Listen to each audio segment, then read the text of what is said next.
This is going to be our second session on current affairs, that is from 18 August to 24th August. Now, the first news about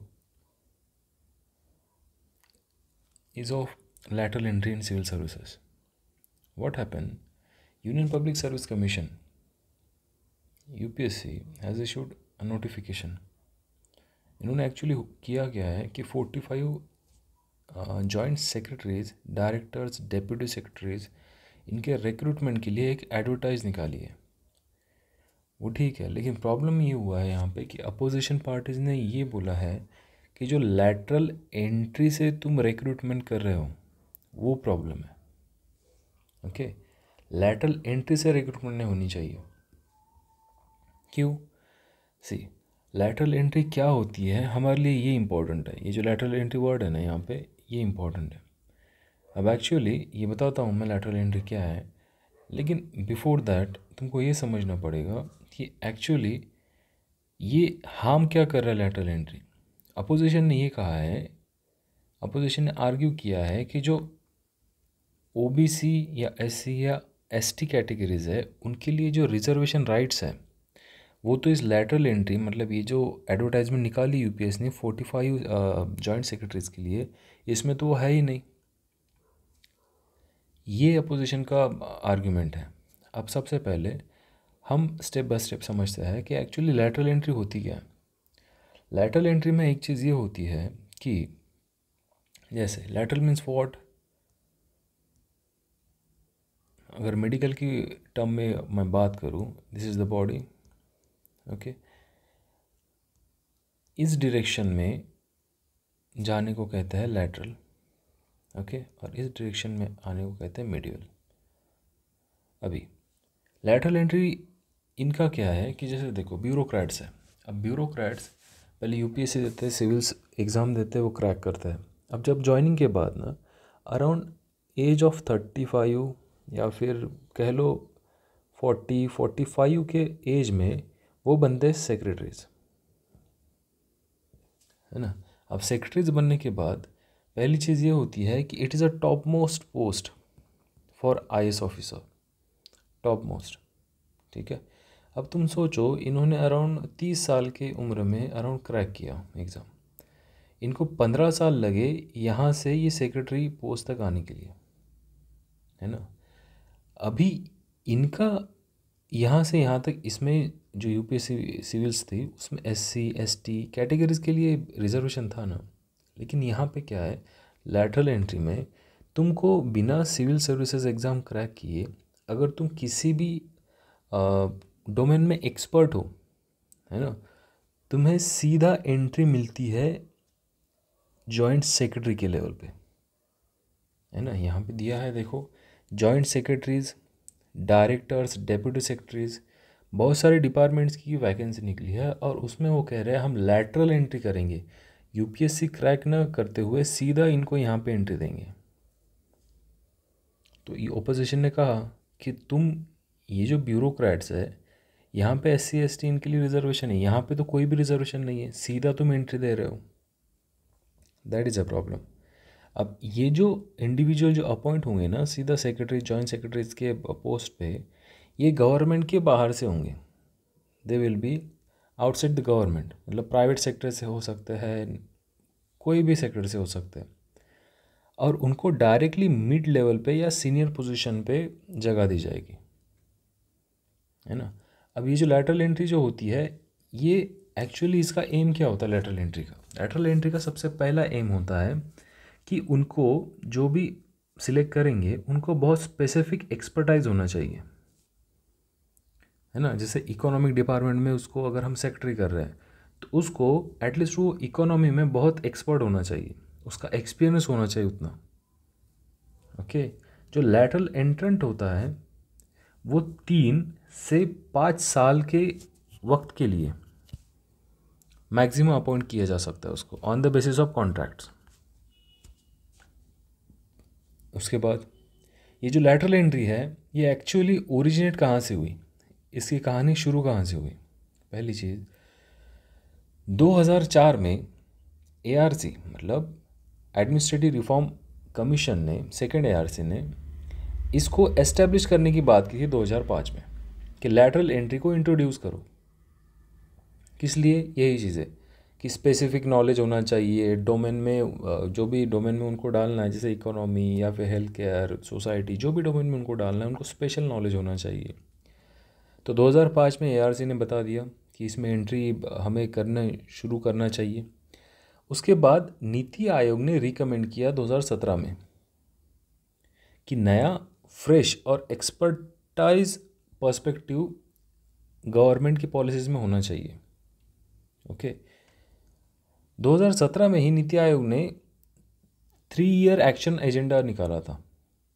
okay and sectoral group of secretaries, किसके लिए? बस governance के लिए। Okay एक important है यहाँ पे, 3 year agenda निकाला था गवर्नेंस के लिए।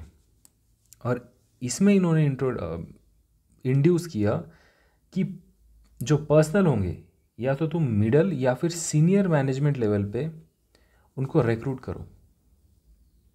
कहाँ पे? मिडल और सीनियर मैनेजमेंट पे। अंडरस्टैंड?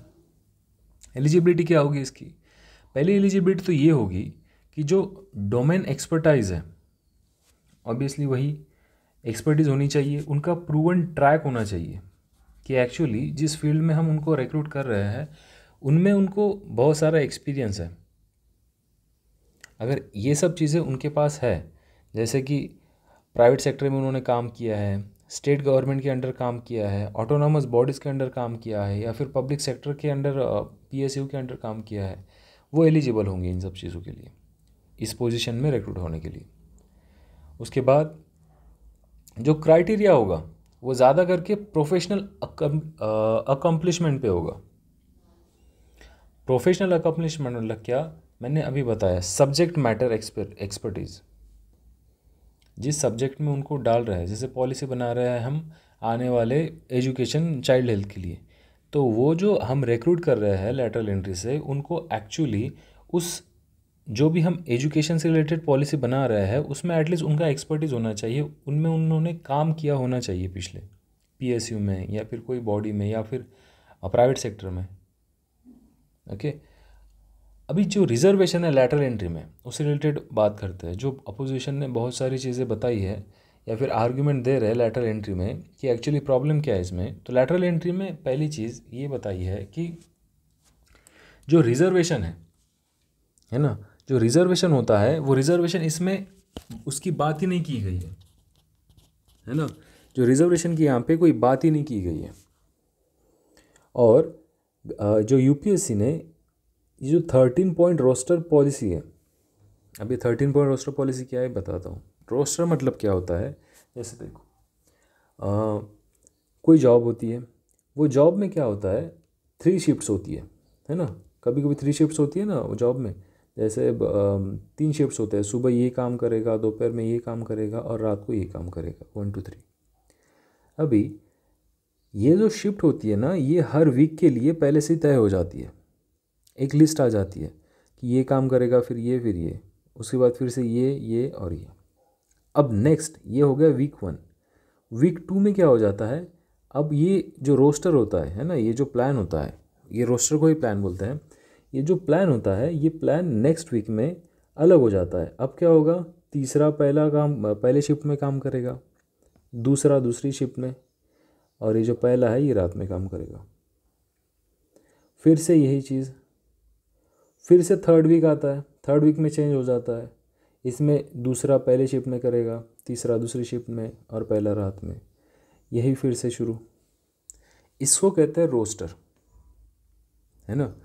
अब ये क्या होता है यूपीएससी में, ये जो 13 पॉइंट रोस्टर है, इसका ये कहना है कि जो कैंडिडेट का प्लेसमेंट है ना, जो प्लेसमेंट है SC ST OBC EWC EWS, इनके लिए जैसे 100 पोस्ट है वो होता है ना यूपीएससी में, 100 पोस्ट में से जो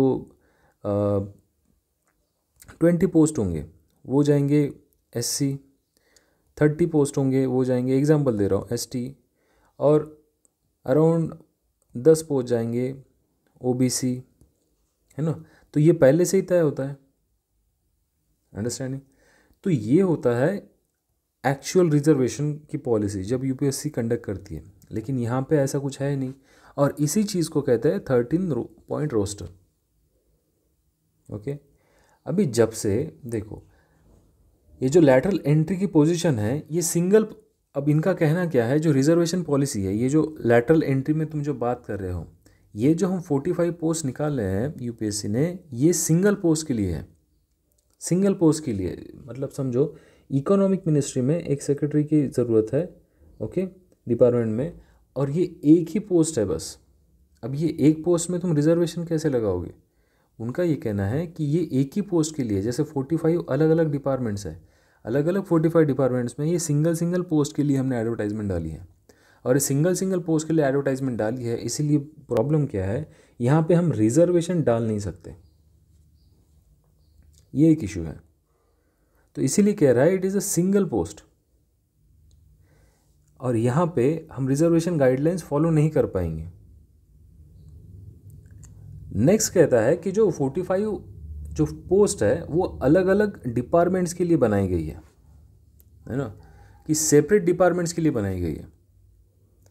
अगर हम इसको कंसिडर करें एज अ सिंगल ग्रुप, है ना, जैसे हम 45 के 45 हम रिक्रूट ही कर रहे हैं एक ही जगह पे, तो हम उसमें डाल सकते हैं कि इतने एससी के लिए, इतने एसटी के लिए, इतने ओबीसी के लिए, इतने ईडब्ल्यूएस के लिए। लेकिन यहाँ पे वैसा है नहीं। ये जितनी भी वैकेंसीज है वो एक इंडिविजुअल पोस्ट के लिए बनाई गई है, इसलिए हम रिजर्वेशन इसमें नहीं लगा सकते। इसलिए हमने रिजर्वेशन को यहाँ से एक्सक्लूड किया है। अभी तक कितने रिक्रूट हुए लैटरल एंट्री से वो देख लेते हैं। देखो, जब से लैटरल रिक्रूटमेंट प्रोसेस शुरू हुए 2018 में, टोटल अराउंड 63 इंडिविजुअल्स रिक्रूट हुए हैं बहुत सारे मिनिस्ट्रीज डिपार्टमेंट्स में। अगस्त 2023 में अराउंड 57 जो लैटरल एंट्रेंट थे वो अभी तक भी सेंट्रल गवर्नमेंट में उनकी पोजीशन होल्ड कर रहे हैं। ये 2023 की बात है। नेक्स्ट, एआरसी क्या कहती है, एडमिनिस्ट्रेटिव रिफॉर्म कमेटी, इनका रिकमेंडेशन क्या है लैटरल एंट्री पे? जो पहली एआरसी थी, द फर्स्ट एआरसी 1966 की, उन्होंने कहा, मतलब जो ये एआरसी थी 1966 की, इनके ये मोरारजी देसाई इनके चेयरमैनशिप में बनी थी। इनका कहना था कि जो प्रोफेशनलाइजिंग, मतलब जो प्रोफेशनल्स है और जो ट्रेनिंग है, इसको थोड़ा और रिगरस करो, मतलब इनमें रिफॉर्म करो। ये पहले एआरसी का कहना था, कि जो फर्स्ट एआरसी थी उनका कहना था कि वी शुड प्रोफेशनलाइज और रिफॉर्म। ये जो ट्रेनिंग होता है ना, रिफॉर्म लाभासना में जो ट्रेनिंग वगैरह, इनको और थोड़ा पर्सनलाइज करो सिविल सर्वेंट के साथ। और ये इन्होंने ये ध्यान रखना कि फर्स्ट एआरसी ने ये कभी भी लैटरल एंट्री के कॉन्टेक्स्ट में नहीं बताया था, ये उन्होंने ब्यूरोक्रेसी के फॉर्म में ही बताया था कि जो तुम यूपी से रिक्रूट करते हो उनके लिए बताया था, तुम इनको ही ठीक से स्किल दो, यही काम करेंगे। लेकिन सेकेंड एआरसी ने क्या कहा? सेकेंड एआरसी ने कहा, जो 2005 में आई थी, इन्होंने कहा कि देखो, इफेक्टिवनेस, ट्रांसपेरेंसी और सिटीज़न फ्रेंडलीनेस। सिटीज़न फ्रेंडली अगर तुमको पॉलिसी बनानी है तो तुमको प्राइवेट सेक्टर का भी ध्यान में रखना पड़ेगा, पब्लिक सेक्टर का भी ध्यान में रखना पड़ेगा, कॉमन इंसान का भी ध्यान में रखना पड़ेगा। तो ये जो जब तुम पॉलिसी बनाते हो, तुम प्राइवेट सेक्टर को भी इन्वॉल्व करो, प्राइवेट को भी और कॉमन को भी, है ना। तो इनकी जो सेकेंड एआरसी की जो 10th रिपोर्ट थी, उन्होंने उनको बताया, उन्होंने बताया कि जो लैटरल एंट्री है इसकी नीड है अभी हमको, जो हायर गवर्नमेंट पोजीशंस है उनमें इनकी नीड है एक्चुअल में, है ना, ताकि हम उस रिलेटेड स्पेशलाइज नॉलेज, स्किल्स उसमें इम्बाइब कर सके। इसीलिए हमको प्राइवेट सेक्टर से भी लोगों को रिक्रूट करना पड़ेगा, शॉर्ट टर्म के लिए क्यों ना करें, लेकिन करना पड़ेगा, क्योंकि उनकी उसमें एक्सपर्टीज़ होती है।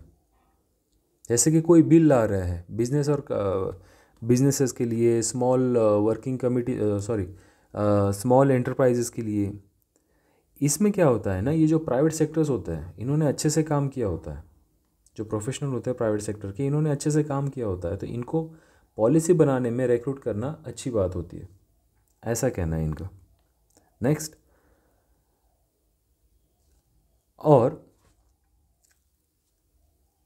हाँ दैट इज़ ऑल्सो कि ट्रांसपेरेंट होनी चाहिए, मेरिट बेस होनी चाहिए सिलेक्शन प्रोसेस, कि तुम एडवर्टाइजमेंट करो 45 जैसे अभी किया है 45 पोस्ट के लिए, उनको रिक्रूट करने के लिए उनके डॉक्यूमेंट्स देखो, उनके इंटरव्यू वगैरह कंडक्ट करो, और जो मेरिट बेस पे उनको सिलेक्ट करो। This is the thing. Next, जो सोशल जस्टिस है ब्यूरोक्रेसी में, एज बेस, इससे एक रिलेटेड कंसेप्ट है, या फिर कह लो कि ये एक चीज़ हमें पता करनी चाहिए कि एक्चुअली जो सोशल जस्टिस जो ब्यूरोक्रेसी में age base fix tenure system के लिए, मतलब देखो मैं बता दूँ सिंपल वर्ड्स में, जैसे 30 में तुम सिविल्स में गए, तुम अराउंड 45-60 तक काम कर रहे हो वहाँ पे।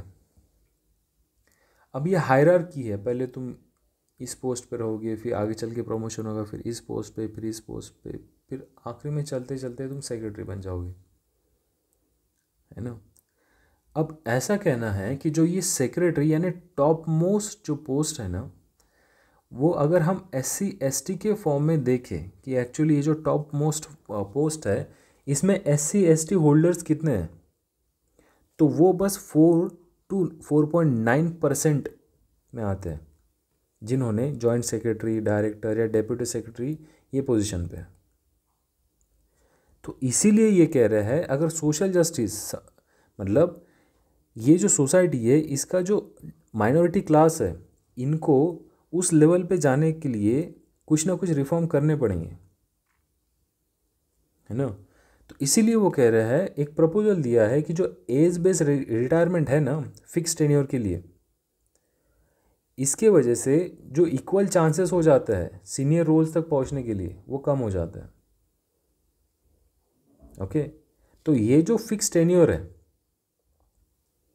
जो 35 ईयर्स का जो फिक्स टेन्योर है, समझो पकड़ो तुम 30 में गए, तुम रिटायर हो रहे 65 की एज में।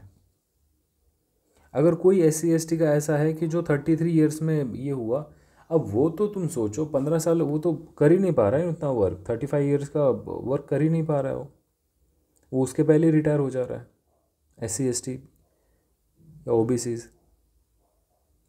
तो इसीलिए इस एंट्री से प्रॉब्लम है, focus on merit rather than age, ये उनका कहना है। ओके, सोशल जस्टिस के लिए।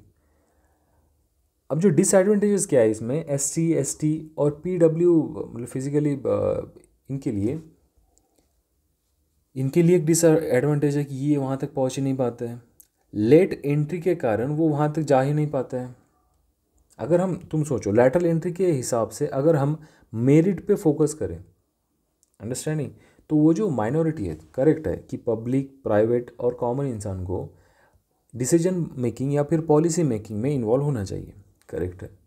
हमने एक्सपर्टीज़ लाए पब्लिक प्राइवेट से, ये लैटरल एंट्री के थ्रू। इनका कहना है कि हम स्किल्स वगैरह डालेंगे, ठीक है डालो कोई प्रॉब्लम नहीं, लेकिन ये जो पब्लिक है इस पब्लिक में माइनॉरिटीज़ भी तो आती है ना, SC STs OBCs, ये एक्चुअली इनका रिप्रेजेंटेशन होना चाहिए, करेक्ट समझ रहे हो। इनको तो लाया तुमने मेरिट बेस पे, ठीक है, लेकिन इनका जो रिप्रेजेंटेशन है पॉलिसी मेकिंग में, इसका क्या, ये तो ऑब्वियसली देखो इनके पास रिसोर्सेज नहीं है, वीकर माइनॉरिटीज़ के पास, कि राइट एजुकेशन ले पाए, है ना, राइट स्किल इम्बाइब कर पाए खुद में, ये थोड़ा लेट करते हैं क्योंकि इनको अवेयरनेस नहीं होता है। अब इन्होंने लेट एंट्री की उसमें, तो ये ज़्यादा तो मतलब अपनी कंट्री को या फिर पॉलिसी मेकिंग में ज़्यादा तो हम उनका योगदान तो नहीं दे पाएंगे ना वो। तो ये एक चीज़ है, लेट एंट्री हुई तो ये मैंडेटरी रिटायरमेंट है, टॉप पोजीशन में तुम 35 साल के ये कर रहे हो, अब तुमको वहाँ तक पहुँचते पहुँचते तक तुम्हारा एज हो जाएगा ये माइनॉरिटी क्लास का, और वहाँ तक पहुँचने तक तुमको वो जो बेनिफिट नहीं मिलेगा ये पॉलिसी मेकिंग में, अंडरस्टैंडिंग। तो ये है कुछ डिसएडवांटेजेस। लैटरल एंट्री का मेरिट बेस भी ठीक है, लेकिन यहाँ पे ये कंसर्न आता है। आर्गुमेंट क्या है लैटरल एंट्री के फेवर में? एक्चुअली आर्गुमेंट क्या है? पहली चीज़ तो जो रिप्रेजेंटेशन होगा वो इंक्रीज होगा, है ना। फिक्स टेन्योर जो है SC ST के लिए, ये सीनियर पोजीशन तक एनहांसिंग देयर रिप्रेजेंटेशन। अगर हमने ये जो बात कर रहे हैं हम सोशल जस्टिस का, अगर हमने ये किया है ना, ये माइनॉरिटी का रिप्रेजेंटेशन, तो एक्चुअली होगा क्या इससे पहली चीज़ तो SC ST का रिप्रेजेंटेशन बढ़ेगा, मेरिट पे फोकस किया जाएगा, है ना। एज से ज़्यादा प्रायोरिटी हम कॉम्पिटेंस को दी जाएगी, है ना। सोशल जस्टिस प्रोमोट होगा, मतलब इंक्लूसिव ब्यूरोक्रेसी होगी। इंक्लूसिव ब्यूरोक्रेसी मतलब क्या? जो ब्यूरोक्रेसी है हर एक सेक्शन से आएगी, ना कि बस टॉप सेक्शन से ही आएगी। ओके। फिजिबिलिटी मतलब क्या कि जो वर्किंग ईयर्स है हम उसको एक्सटेंड भी कर सकते हैं अकॉर्डिंग टू फिटनेस चेक या फिर लाइफ एक्सपेक्टेंसी, है ना। नेक्स्ट, इसके अगेंस्ट में क्या आर्गुमेंट्स है? पहली चीज़ है तो एज कंसर्न। अगर हम टेन्योर को एक्सटेंड कर दें तो एक्चुअली होगा क्या उसमें, वो उनके 70 की एज में भी काम कर रहे हैं, 70s में भी काम कर रहे हैं, और फिर वो रिटायर होंगे 67 पे। ये एज का कंसर्न है। चेंज जो करने हैं ना, इनके अराउंड थोड़ा रेजिस्टेंस है। क्या रेजिस्टेंस है? जो सीनियोरिटी बेस होता है, जैसे UPSC क्रैक की, बाद में 1 प्रमोशन 2 प्रमोशन 3 4, ये जो सीनियोरिटी बेस होता है ये माइंडसेट में ज़्यादा ही इंट्रेंच है। और ये अगर हम बदलना चाहे, हम किसी को सीधा ये प्रमोशन के थ्रू ना आने दे और सीधा लैटरल यहाँ पे एंट्री दे दे, तो ये एक बड़ा माइंडसेट चेंज न होने का कारण है। यहाँ पे एक अगेंस्ट आर्गूमेंट आती है लैटरल एंट्री की। पॉलिटिकल इश्यूज़ है। क्या पॉलिटिकल इश्यूज़ है? ये जो फिक्स टेन्योर है, इसके वजह से जो मेरिट बेस्ड प्रमोशंस होते हैं, ये एज, एक्सपीरियंस, परफॉर्मेंस इससे रिलेटेड हो रहा है, लेकिन जो माइनॉरिटी है उसको वहाँ तक पहुँचने का मौका नहीं मिल रहा है ना। तो ये है सारे। अब इनके फेवर में क्या है? फेवर में वही आर्गूमेंट्स है कि स्पेशल स्किल्स होंगी, एक्सपर्टीज़ होंगी, ओके, इनोवेशन रिफॉर्म्स होंगे, प्राइवेट सेक्टर से नए लोग आएंगे, NGO से नए लोग आएंगे, वो काम करेंगे यहाँ पे। फिलिंग द गैप, जो अराउंड 1500 IAS ऑफिसर चाहिए, जो अभी शॉर्टेज है, उनका लैटरल एंट्री से हम वो गैप फिल कर सकते हैं। वर्क कल्चर में चेंज कर सकते हैं, है ना। वर्क कल्चर में कैसे चेंज करेंगे? जैसे रेड टैपिज्म या फिर रूल बुक ब्यूरोक्रेसी। जैसे ब्यूरोक्रेसी का काम होता है कि सारे डॉक्यूमेंटेशन करेक्ट होने चाहिए, वो डॉक्यूमेंट के सिवा काम नहीं करेंगे, तो इसको कहते हैं rule book bureaucracy, red tapism. ये हम ओवरकम कर सकते हैं प्राइवेट सेक्टर के थ्रू।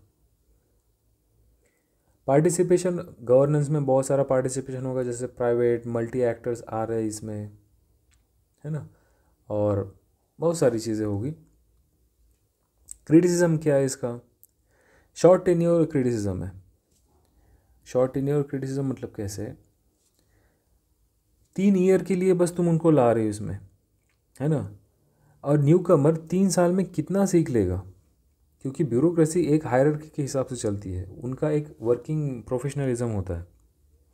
और ये जो तुम नए प्राइवेट सेक्टर से लाओगे या फिर नॉन गवर्नमेंट सेक्टर से लाओगे, इनको बस 3 ईयर का काम दे रहे हो तुम, और ये 3 ईयर में ये जो कॉम्प्लेक्स गवर्नमेंट सिस्टम है, इनमें वो समझेंगे कैसे कि काम कैसे करना है। और क्रिटिसिज्म है कि रिजर्वेशन पॉलिसी को तुम साइड में कर रहे हो। ये जो 13 पॉइंट रोस्टर प्लान है, इसको तुम साइड लाइन कर रहे हो, न्यूट्रलिटी नहीं रख रहे हो, न्यूट्रलिटी मतलब कैसा? इंटरेस्ट मतलब तुम्हारे जैसे तुम्हारे जो क्लोज वंस है तुम उनको रिक्रूट कर लोगे फिर, ऐसे तो है ना। गवर्नमेंट को पहले से कोई प्राइवेट सेक्टर में से ठीक लग रहा है तो उसको लैटरल एंट्री से गवर्नमेंट डाल दो, और बाद में फिर ये दोनों नेक्सस के हिसाब से काम करेंगे। जो परमानेंट ऑफिसर्स है पहले से ही गवर्नमेंट में, वो गवर्नमेंट में उनका प्रॉब्लम होगा। तुम उनको साइडलाइन कर रहे हो और इनको इनके आगे डाल रहे हो प्राइवेट सेक्टर वालों को, और इनको साइडलाइन कर रहे हो। मेरिट बेस्ड रिक्रूटमेंट, जैसे यूपीएससी क्रैक की उन्होंने, वो गवर्नमेंट में है। अब तुम सोचो उन्होंने पहले से ही तो यूपीएससी क्रैक करने के लिए इतना सारा हार्डवर्क किया है, मेरिट बेस भी आए हैं ना वो। अब तुम इनके जो पहले से इन्होंने इतना हार्डवर्क किया मेरिट बेस पे आए, तुम इनसे भी आगे कोई किसी को डाल दोगे तो इनका तो मोरल तो ऑब्वियसली लो होगा ना। अंडरस्टैंडिंग। नेक्स्ट है आउटसाइडर सिंड्रोम। एक्चुअली इसमें क्या होगा, इसमें एक चीज़ होगी कि जो पहले से ब्यूरोक्रेसी है वो ब्यूरोक्रेसी को लगेगा जो आउटसाइडर के पहले लोग हैं, यानी आउटसाइडर जो है वो भी अभी एंट्री कर रहे हैं इसमें, है ना। और जो हायरार्की और डिसरप्शन है वो पहले हो जाएगा इसमें। ओके, जो पहले से ही एक्सपीरियंस सीनियर पोजीशंस है, जिन्होंने 17 साल की सर्विस की है आईएएस में, उनको ऑब्वियसली वो ये लैटरल एंट्री से पहले से ये अपोज करेंगे ऑब्वियसली। जो पहले से यूपीएससी क्रैक करने वाले हैं वो उनको लगेगा कि एक्चुअली हम वी आर मोर, क्या कहेंगे उसको, कि हम ज़्यादा लिटरेट है या फिर एजुकेटेड है या फिर एक्सपीरियंस है, क्योंकि हमने पहले सिविल्स को क्रैक किया है, उसके बाद लबासना में ट्रेनिंग की है, उसके बाद बीच बीच में उनको 5-5 साल के बाद उनको थेसिस लिखने पड़ते हैं या खुद के एक्सपीरियंस लिखने पड़ते हैं। ये सब करने के बाद भी तुम किसी को आगे डाल रहे हो, this will be a problem. Okay, transparency. अब देखो वे फॉरवर्ड क्या है। वे फॉरवर्ड इसमें एक ही है कि जो भी तुम रिक्रूट कर रहे हो उसमें ट्रांसपेरेंसी लोगो। सिलेक्शन प्रोसेस में एक्चुअली मेरिट बेस करो, कोई प्रॉब्लम नहीं है, लेकिन जो रिलेवेंट एक्सपीरियंसेस है ना, जो पहले से आईएएस में है आईपीएस में है, इनको भी एक्चुअली तुम अवॉइड मत करो। ये फेवरेटिज्म नहीं होना चाहिए और बायसेस नहीं होना चाहिए। जैसे एग्जांपल, यूके सिविल सर्विसेज में फास्ट ट्रैक प्रोग्राम होता है, इसमें स्पेशलाइज स्किल और एक्सपर्टीज़ को इम्बाइब करते हैं गवर्नमेंट पॉलिसीज़ में, तो इट्स ओके। यहाँ पे एक एग्जांपल ले सकते हैं हम। ट्रेनिंग जो लैटरल एंट्रेंट की है वो थोड़ी इंटेंसिव रखो जिनको तुम रिक्रूट कर रहे हो, है ना, ताकि वो प्रॉब्लम ना आए बाद में कि प्राइवेट सेक्टर में उन्होंने काम किया, बाद में गवर्नमेंट में आए, गवर्नमेंट में वो ठीक से काम नहीं कर पा रहे। क्लियर एक्सपेक्टेशन रखो उनसे और रोल डिफाइन करो उनका कि एक्चुअली तुमको इतना ही काम करना है, इसमें ही इसी दायरे में रह के काम करना है। अंडरस्टैंडिंग। नेक्स्ट थिंग, जो एज बैरियर्स है, एक्चुअली इस एज बैरियर को कम करो, जो सच में एक प्रॉब्लम है। 35 ईयर्स तक के जो ये है ना, या फिर 35 ईयर्स का जो पहले से ही मतलब वर्क टेन्योर है, उनको रिलैक्स करो। जैसे example, Montek Singh Ahluwalia,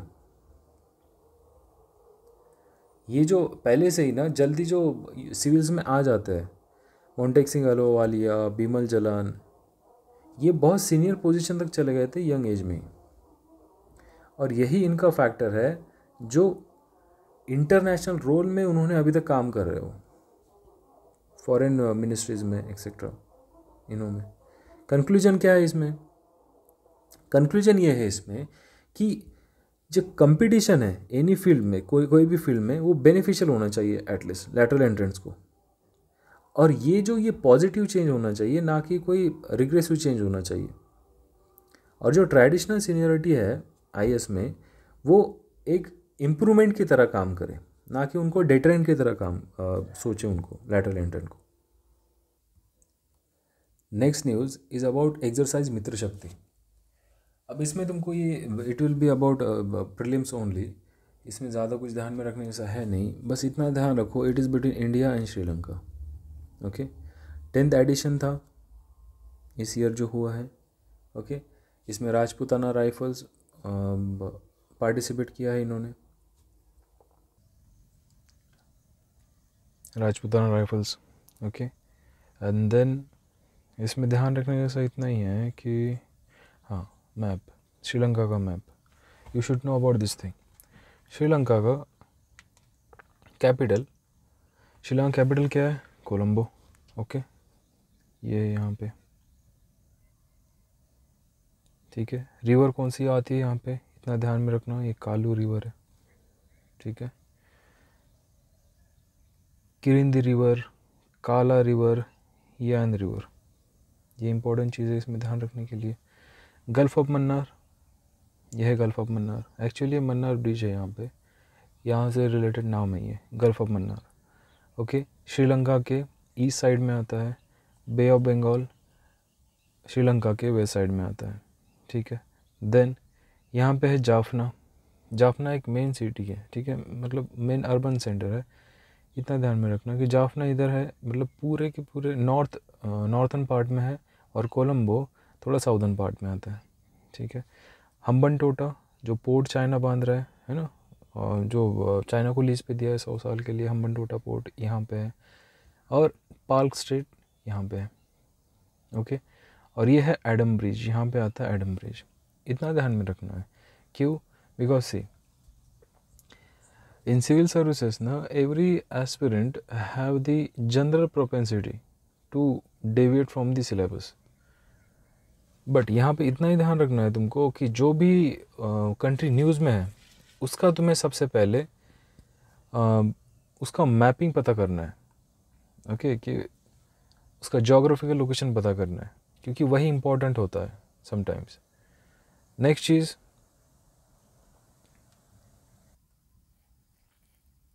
is about, हाँ, इंडिया और मलेशिया ने एक strategic comprehensive strategic partnership sign किया है। पहले इंडिया और इंडिया और मलेशिया एक सिग्निफिकेंट पार्टनरशिप में थे, लेकिन सी अभी क्या है ना, अभी ये अपग्रेड हो चुका है कम्प्रिहेंसिव स्ट्रैटेजिक पार्टनरशिप। हर वर्ड का एक मीनिंग होता है। जैसे कि पार्टनरशिप तो है, पहले भी थी, ठीक है। अब इस पार्टनरशिप में, पार्टनरशिप किसकी है? India Malaysia, okay. Strategic, strategic ये ध्यान में रखना, स्ट्रैटेजिक वर्ड क्यों यूज़ किया गया है यहाँ पे, हर वर्ड का एक मीनिंग है। स्ट्रैटेजिक इसीलिए, अब तुम देखोगे इंडिया और मलेशिया, एक्चुअली मैप है वहाँ पे, बाद में दिखाता हूँ। जो मलेशिया है थाईलैंड के नीचे आता है यहाँ पे, और इंडिया यहाँ पे है अराउंड।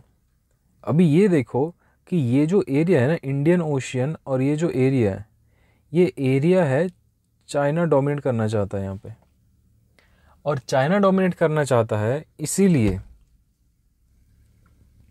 ये जो साउथ चाइना सी है,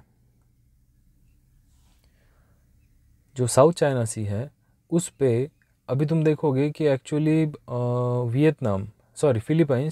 फिलीपींस के एक नेवी वेसल पे चाइना के वेसल्स ने अटैक कर दिया सीधा, कल की बात है। तो ये जो सी है ना, यहाँ पे चाइना डोमिनेट करना चाहता है।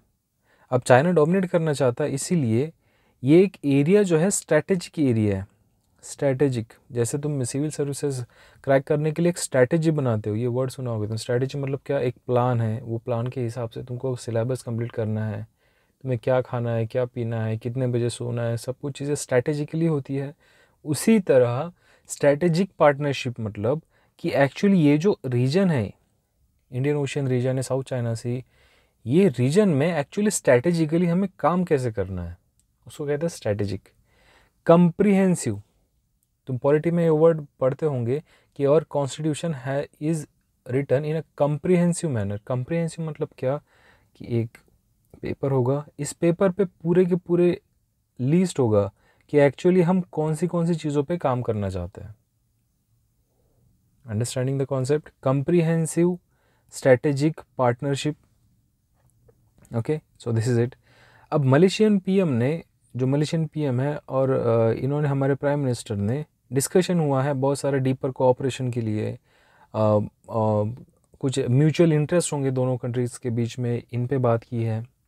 की आउटकम क्या है इसका, इस जो हमने स्ट्रैटेजिक कम्प्रिहेंसिव अभी साइन किया है, इसका की आउटकम क्या है?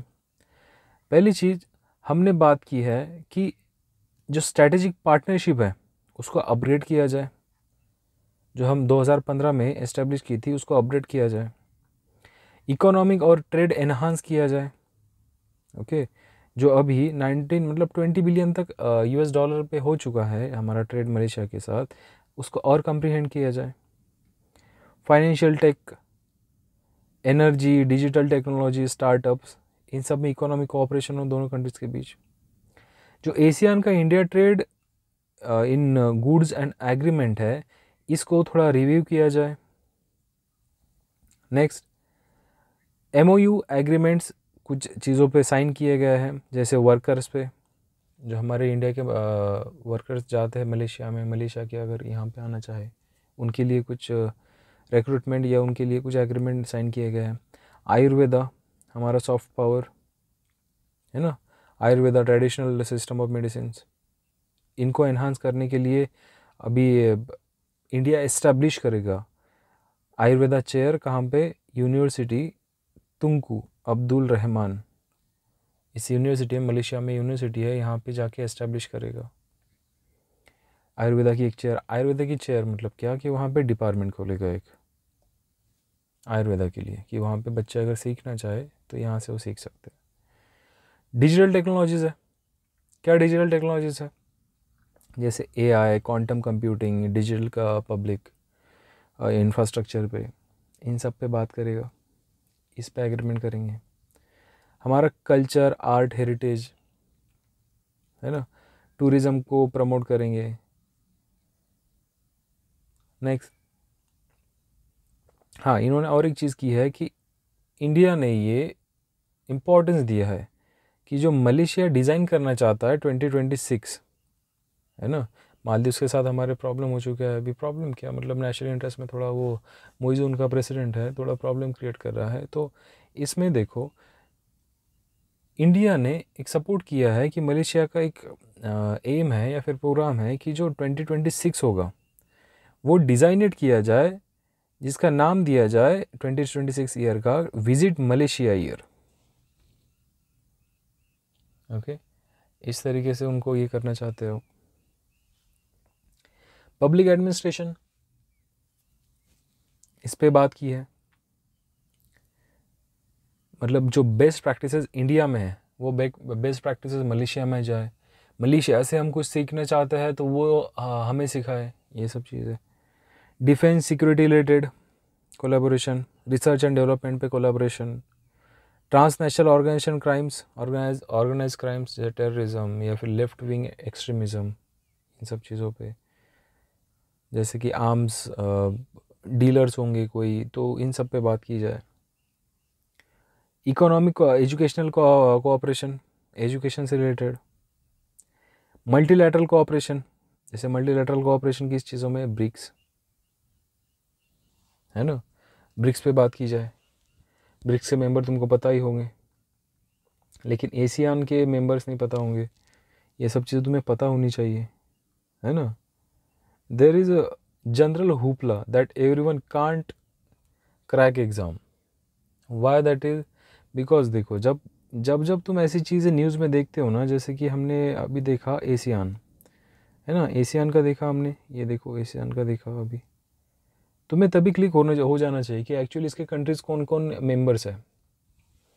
इसके लिए एक की टर्म है या फिर शॉर्टकट कह लो, मैं बता देता हूँ तुमको एक्चुअली क्या है। देखो, एशियान की कंट्रीज़ कौन कौन मेंबर्स है, इसके लिए एक टर्म है MBBS, क्लिप टीवी। M से कौन आ जाएगा? मलेशिया। B से कौन आ जाएगा? बुर्मा, जिसको ही हम क्या कहते हैं? थाईलैंड हमारा, सॉरी म्यांमार। ओके, M से मलेशिया, B से बर्मा मतलब क्या? म्यांमार। फिर से B से क्या? अभी ब्रुनेई। S से सिंगापुर, C से कंबोडिया, L से लाओस, I से इंडोनेशिया, पी से फिलीपींस, टी से थाईलैंड, वी से वियतनाम। ये सब चीज़ें तुम्हारी पहली रटी होनी चाहिए। ओके, नेक्स्ट थिंग पे बात करते हैं।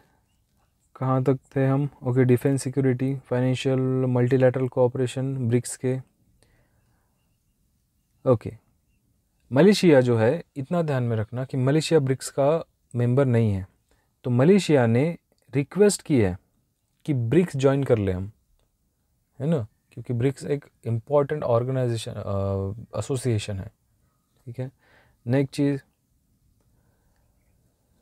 इंडिया ने ये कमिट किया है कि जो कोऑपरेशन है यूनाइटेड नेशन में, इंडिया को भी सपोर्ट किया जाए मलेशिया थ्रू परमानेंट चेयर के लिए यूएनएससी में।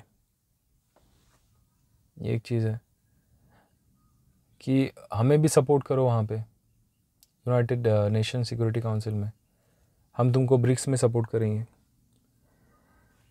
सस्टेनेबल डेवलपमेंट, क्लाइमेट चेंज, हाँ, इसमें बात की है कि India joining the international big cat alliance, मतलब लेपर्ड, चीता और लेपर्ड, चीता, टाइगर, ये जितने भी बिग कैट एसोसिएशन है, इसको कहते हैं बिग कैट एसोसिएशन अलायंस, इसका ज्वाइनिंग करने वाला है मलेशिया।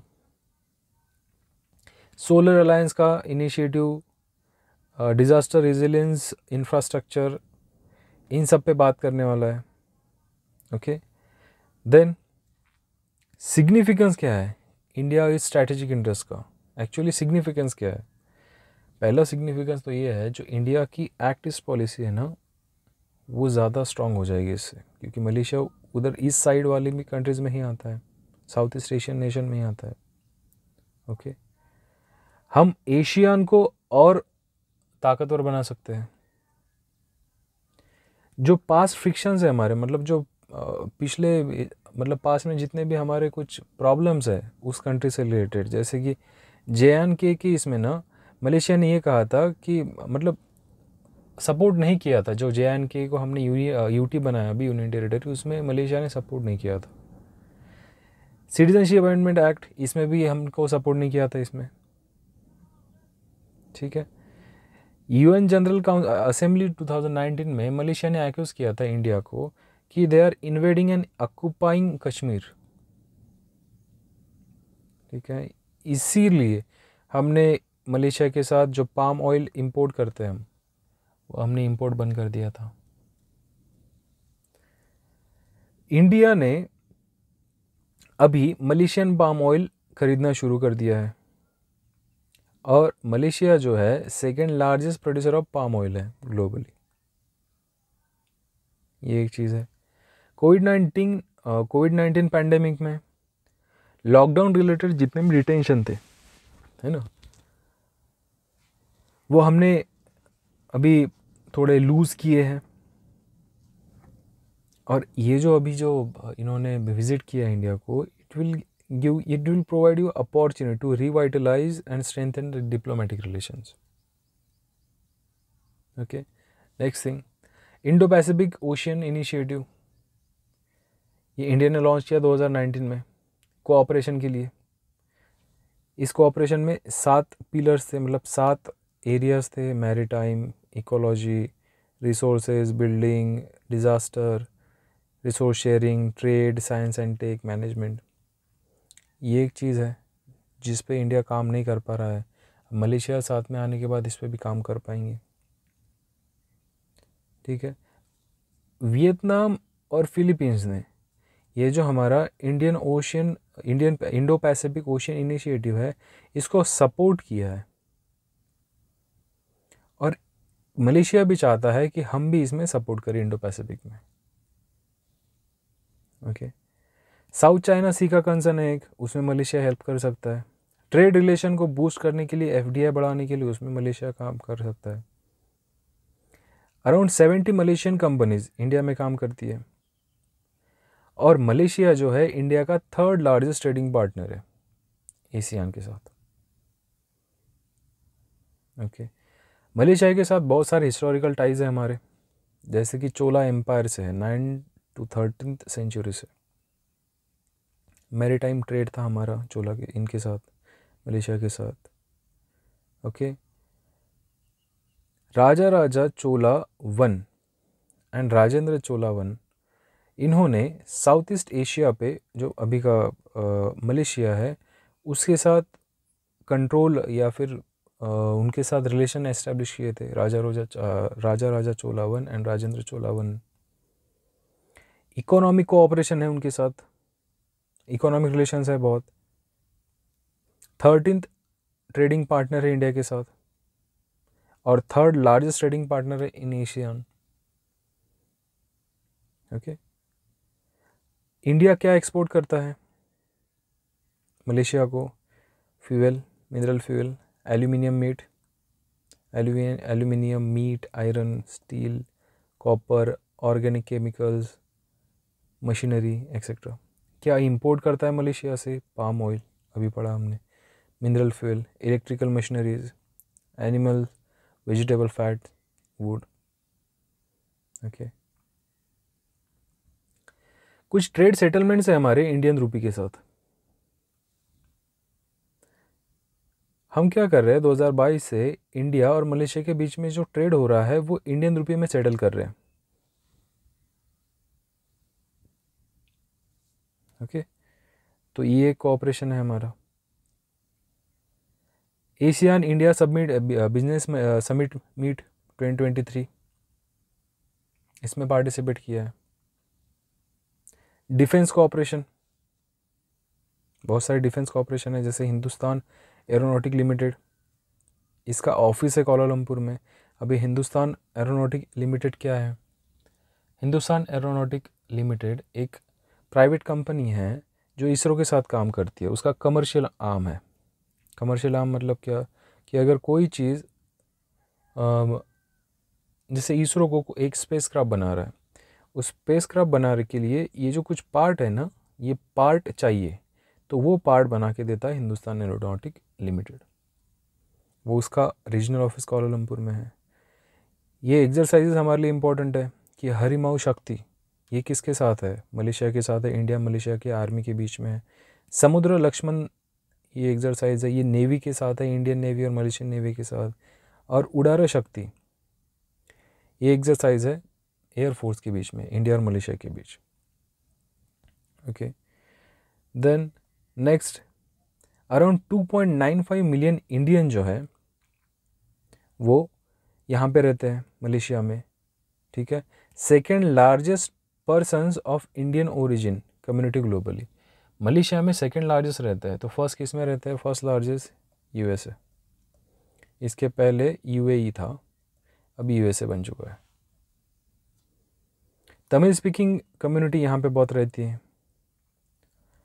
कम्युनिटी कुछ इश्यूज है जैसे कि illegal immigration, human trafficking, worker etcetera, ये चीज़ें भी हम सॉल्व कर सकते हैं। नेताजी सुभाष चंद्र बोस कल्चरल सेंटर है,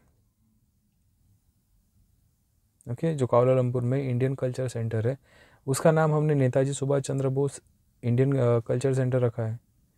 यहाँ पे कार्नेटिक म्यूज़िक, कथक, योगा, हिंदी सिखाया जाता है इंडिया और मलेशिया के लोगों के लिए। रामायण का एक बहुत बड़ा इम्पोर्टेंट रोल है यहाँ पे।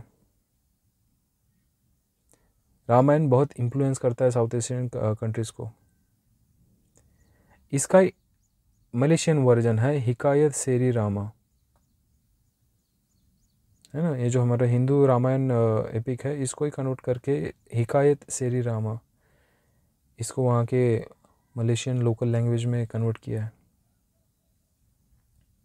वहाँ पे टेंपल है श्री वीरा हनुमान टेंपल। ये ऑब्वियसली बहुत इम्पोर्टेंट एग्जांपल है कि हमारे कुछ तो भी कल्चरल टाइज थे इनके साथ। ओके, मलेशिया के मैप को देख लेते हैं। मलेशिया के मैप में ना सबसे इम्पोर्टेंट चीज़ कोई है तो वो है, तुम उसका लोकेशन देखो। ओके, ये वो इम्पोर्टेंट चीज़। हम क्यों कम्प्रिहेंसिव स्ट्रेटेजिक इनके साथ ये रिलेशन लाए हैं, यही वो चीज़ है साउथ चाइना सी, क्योंकि चाइना बहुत सारा इन्फ्लुएंस करना चाहता है इन चीज़ों पे, और वो हमको प्रॉब्लम क्रिएट कर रहा है। ओके, तो पहली चीज़ साउथ चाइना सी है यहाँ पे, ये है थाईलैंड। अब मलेशिया का पार्ट कौन सा है एक्चुअली वो देख लो, ये है मलेशिया, यहाँ से आता है मलेशिया, ये है मलेशिया, ये है मलेशिया, ये है मलेशिया। ओके, इतना पार्ट और इतना पार्ट ये है मलेशिया। ये जो बीच में छोटा सा ये दिख रहा है ना तुमको, ये है सिंगापुर। तुम सोचो ये सिंगापुर कितना बड़ा मतलब डेवलप है, ये बस एक पोर्ट है। वैसे ही मलेशिया अब हमारे मालदीव्स को करने वाले, सॉरी निकोबार को करना चाहते हैं, वो हम नेक्स्ट न्यूज़ में देखेंगे। साउथ चाइना सी है, ये है मलेशिया, ये थाईलैंड है।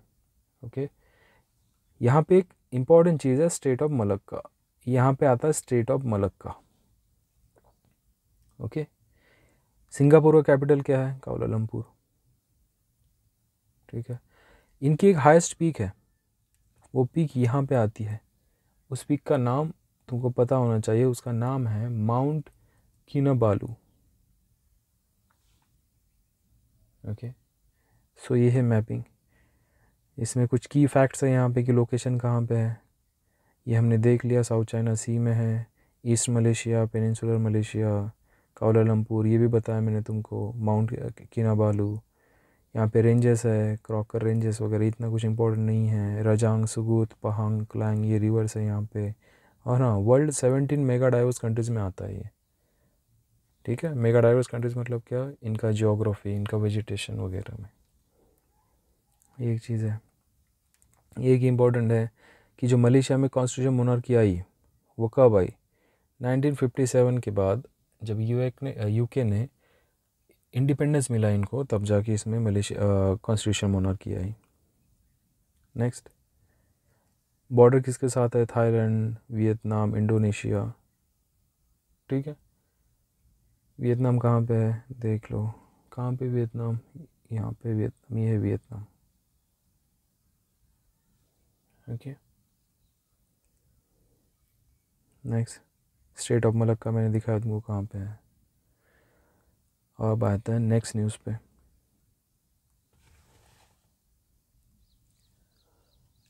It is about Sheveluch volcano.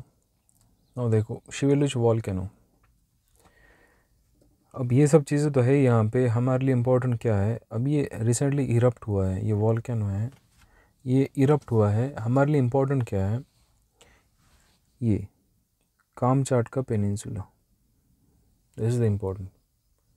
हमको इसकी जो है ये बता दूँ मैं तुमको, इसकी लोकेशन इम्पोर्टेंट है हमारे लिए। यह है कामचाट का पेनिनसुला।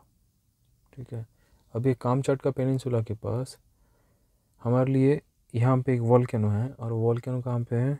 यहाँ पे है, जूम इन, यहाँ पे है कामचाट का पेनिनसुला। सॉरी, ये पूरा है कामचाट का पेनिनसुला, यहाँ पे है शिवेलुच वॉल्केनो। ठीक है, अब शिवेलुच वॉल्केनो यहाँ पे तो है, हमें क्या करना है, इसका जियोग्राफिकल लोकेशन पता करना है। इस कामचाट का ये आता है रशिया के अंडर, यहाँ पे है सी ऑफ ओखोत्स, सी ऑफ ओखोत्स। ठीक है, इसके ही यहाँ पे आती है बेरिंग सी, यहाँ पे आती है बेरिंग सी। ये जो यहाँ से निकल रहा है ना, ये देखो, यह है कामचाट का पेनिनसुला। ओके, ये है कामचाट का पेनिनसुला। ये जो दिख रहे हैं तुमको छोटे छोटे डॉट डॉट डॉट डॉट, ये है आइलैंड्स, ये न्यूज़ में रहते हैं बहुत बार। और इनका ही नाम क्या है, ये जो लाइन आइलैंड्स के दिख रहे हैं तुमको ऐसी, इसी का ही नाम है कुरील आइलैंड्स।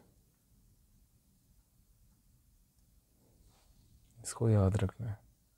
ठीक है, नेक्स्ट चीज़ अभी देखते हैं। शिवेलिच वॉल्केनो ये है। अभी देखते हैं कुछ फैक्ट इससे रिलेटेड। इससे रिलेटेड पहला फैक्ट ये है कि कामचाट का पेनिनसुला पे है ये। ओके, स्ट्रेटो वॉल्केनिक है। स्ट्रेटो वॉल्केनिक मतलब स्टीप है, ऐसा एकदम, ऐसा है स्टीप, एकदम स्टीप है। ओके, देन इसके रिलेटेड हमें पता करना पड़ेगा one of the Kamchatka's largest volcano, okay, lava domes dot its outer flanks, जैसे ये है ना। तो यहाँ पे एक लेयर है लावा की, यहाँ पे एक लेयर है, यहाँ पे एक लेयर है, ऐसे लेयर्स है इसकी लावा की, ओके। नेक्स्ट चीज़, कामचाटका पेनिनसुला कहाँ पे है? फार ईस्टर्न रीजन है, हमने अभी देखा, देखो ये है रशिया के फार ईस्ट में है, ठीक है। नेक्स्ट, पैसिफिक ओशियन मैंने दिखाया, बेरिंग सी दिखाया, ओखोत्स दिखाया सी। पैसिफिक ओशियन में नहीं दिखाया कि शायद, ये देखो ये है पैसिफिक ओशियन, ओके। ये है सी ऑफ ओखोत्स, ये है बेरिंग सी, इतना ध्यान में रखना है।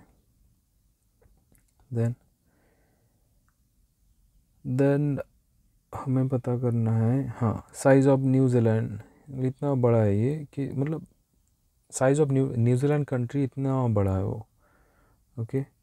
Cold snowy winter, okay. Kuril island chain यहाँ से जाती है, ये बताया मैंने तुमको, ओके। नेक्स्ट चीज़ इम्पॉर्टेंट है हमारे लिए, जापान 2+2 डायलॉग। Japan 2+2 dialogue. अब ये जापान 2+2 डायलॉग देखने से पहले हम इसका जापान का ज्योग्राफिकल लोकेशन देख लेते हैं, ठीक है। अभी तुम देखोगे जापान अराउंड 4 आइलैंड से बना हुआ है। कभी कभी तुमको 5 आइलैंड भी दिखेंगे, वो भी बताता हूँ 5वां कहाँ पे है। पहला आइलैंड है इसका होकाइडो आइलैंड। ये कभी कभी तुमको यूपीएससी में पूछ सकते हैं कि सीक्वेंस से लगाओ north to south.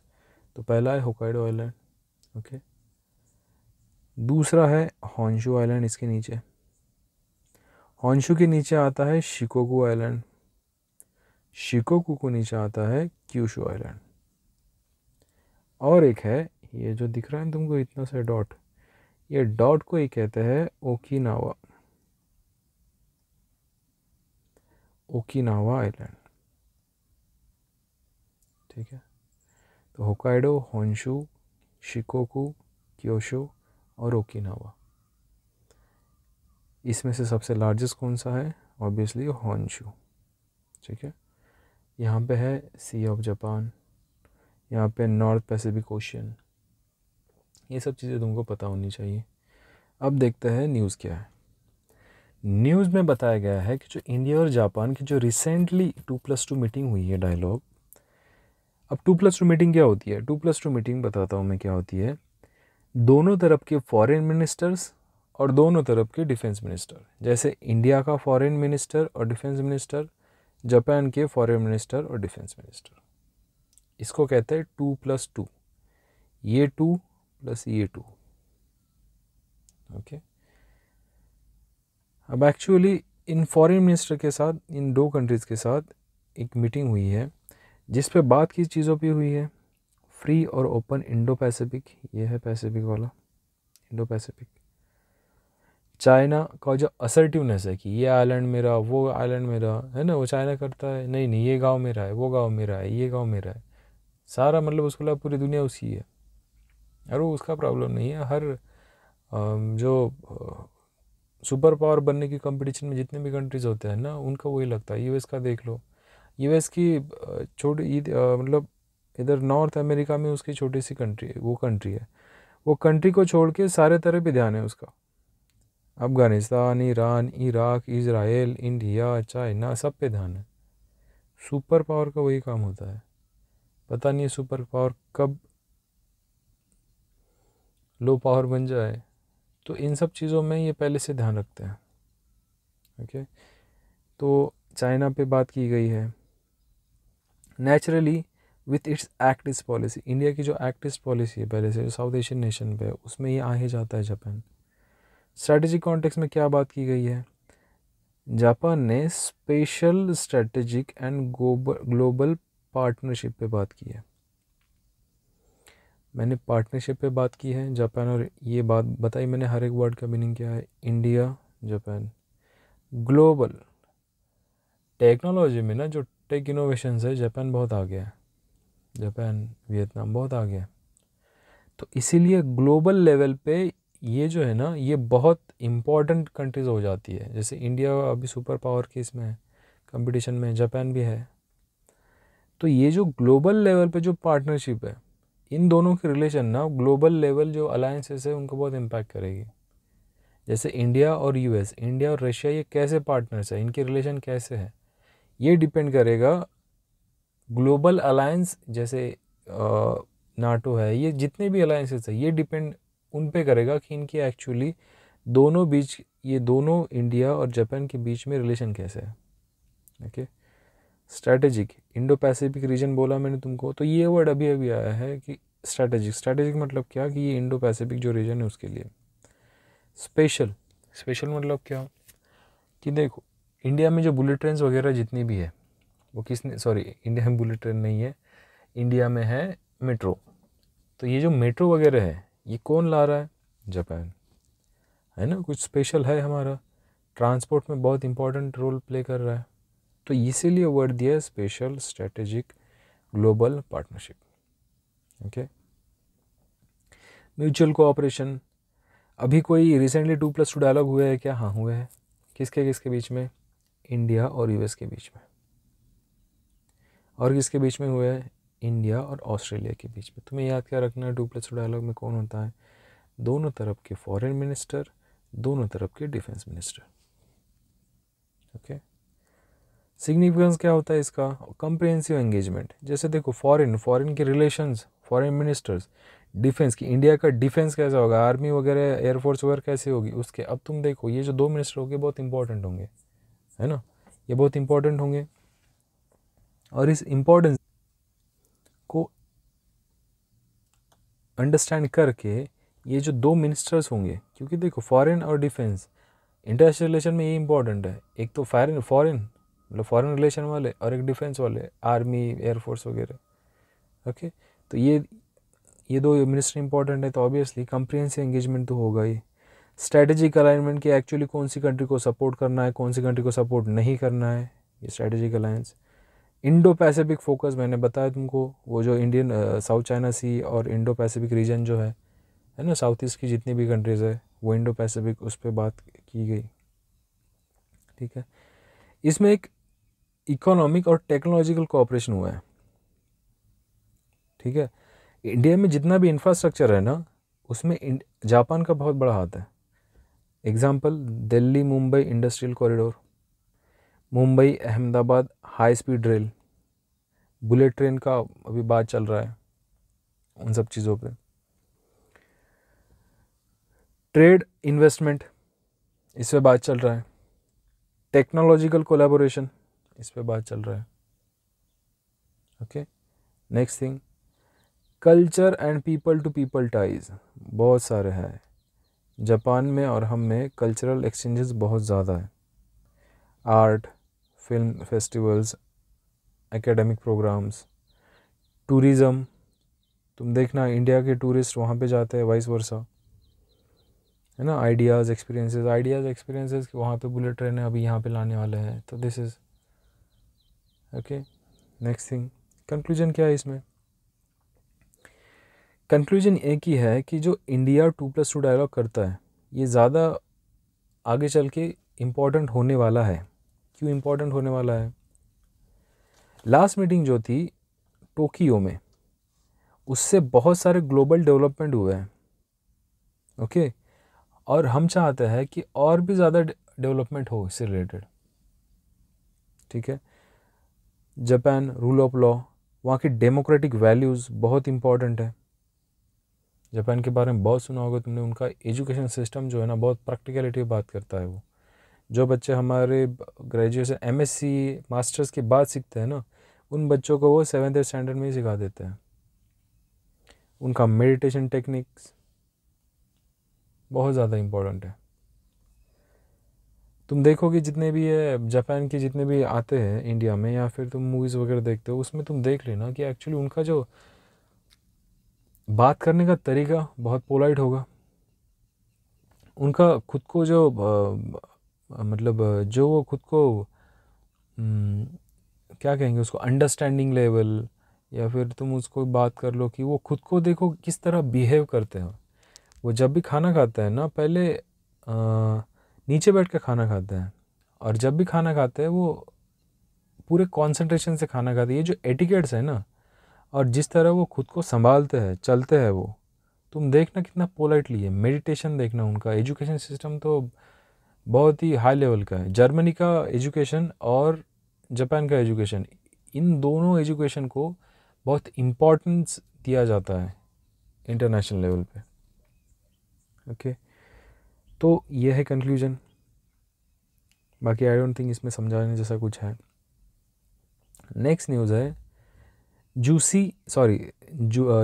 Mission, juice mission, जिसका फुल फॉर्म है Jupiter IC moons explorer. Okay, Jupiter IC moons explorer, this is the full form.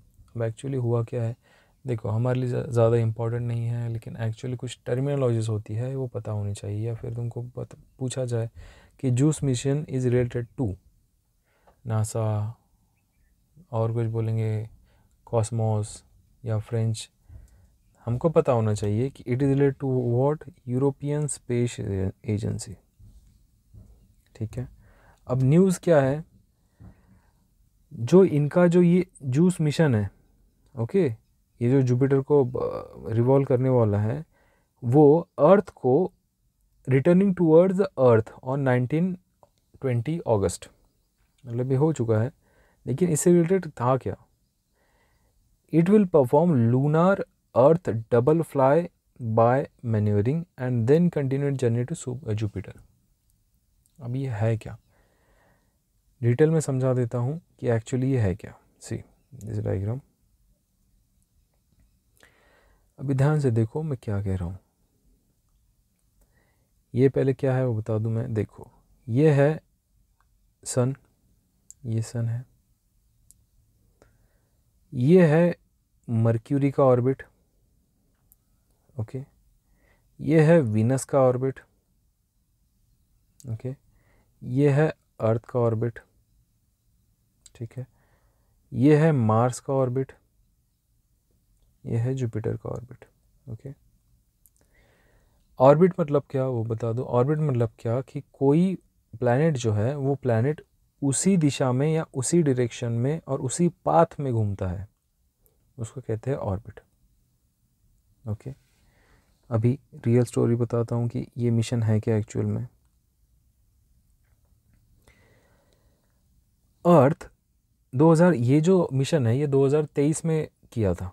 Okay, 2023 में जो जूस एयरक्राफ्ट था, ये जो मिशन था, ये अर्थ जो दिख रहा है तुमको यहाँ पे, यहाँ से ये देखो ये लाइन दिख रही है, ये लाइन दिख रही है तुमको, ये लाइन से यहाँ से उसको रिलीज़ किया गया अर्थ से। अब अर्थ से इसको रिलीज़ किया गया तो इसको भेजना है कहाँ पे, हमको भेजना है इसको यहाँ पे जुपिटर पे, जुपिटर के ऑर्बिट पे, ताकि उसके सैटेलाइट जो है मून्स है उनको वो स्टडी कर सके। क्यों, क्योंकि वहाँ पे बहुत सारी पॉसिबिलिटीज़ कही जा रही है कि लाइफ की वगैरह वो स्टडी करने के लिए। अभी यहाँ से उसको छोड़ा गया। अब एक्चुअली उसको ऐसे नहीं कि यहाँ से सीधा छोड़ा जाएगा जुपिटर के इसमें, नहीं, बहुत ताकत लगती है, बहुत फ्यूल लगता है, ठीक है, और रिस्क भी होता है। तो यहाँ से हमने उसको पहले छोड़ा, ठीक है, यहाँ से छोड़ा, अर्थ से छोड़ा, फिर जाके उसको हमने ऑर्बिट कराया अर्थ की ही ऑर्बिट में। फिर ये देखो ये है अर्थ का ऑर्बिट, अर्थ के ऑर्बिट को उसने ओवरकम करके वो चला गया बाहर और फिर से अंदर आया, फिर से अर्थ के ऑर्बिट को उसने क्रॉस किया और फिर से अभी देखो कहाँ पे जाने वाला, अर्थ के ऑर्बिट में नहीं आने वाला, वो उसको भेज रहे हैं हम वीनस के ऑर्बिट में। करेक्ट, यहाँ तक समझा। अब वीनस के ऑर्बिट में क्यों भेज रहे हैं, ताकि उसको हम स्पीड प्रोवाइड कर सके लो फ्यूल से। ओके, अब जैसे वीनस के ऑर्बिट में भेजा, उसको फिर से हमने अर्थ के ऑर्बिट में लाया, अर्थ के ऑर्बिट से वो बाहर जाने वाला, अर्थ से दूर गया, मतलब मार्स के पास गया, ऑर्बिट के पास, फिर से वापस आया। देखो अर्थ के ऑर्बिट में आया, फिर से वो अर्थ के ऑर्बिट से बाहर गया, मार्स के ऑर्बिट से भी बाहर गया, और फिर से हमने उसको अर्थ के ऑर्बिट में लाया, फिर से अर्थ के ऑर्बिट में से बाहर निकाल के, मार्स के ऑर्बिट में से निकाल के उसको फिर से हमने जुपिटर के ऑर्बिट में डालने वाले हैं। यह है यहाँ पे जुपिटर, और यह है जुपिटर का ऑर्बिट। एक्चुअली अब करना क्या है, न्यूज़ क्या कह रही है, इसको हमने 2023 में छोड़ा था, करेक्ट है। यहाँ से देखो, यहाँ से हमने 2023 से छोड़ा था इसको, यहाँ में ये यहाँ तक तो गया, देखो ये यहाँ से, ये ऑर्बिट से यहाँ तक तो गया। अभी कह रहा है कि अर्थ के ऑर्बिट में वापस आने वाला है, मतलब यहाँ पे आने वाला है। ये दिख रहा है तुमको, कह रहा है यहाँ पे आने वाला है, फिर से वापस जाएगा वीनस के इसमें, और फिर से वापस आएगा। अंडरस्टैंडिंग? तो ये जो न्यूज़ आई है, वो जो अभी हमने अर्थ से छोड़ के उसको फिर से वापस में आए ना, अर्थ में ताकत लेने की, स्पीड लेने के लिए, तो वो न्यूज़ है 1920 की। ये यहाँ पे पहुँचने वाला है जुपिटर की इसमें 2036 में। इसमें आई होप तुम्हें कॉन्सेप्ट समझ आया होगा।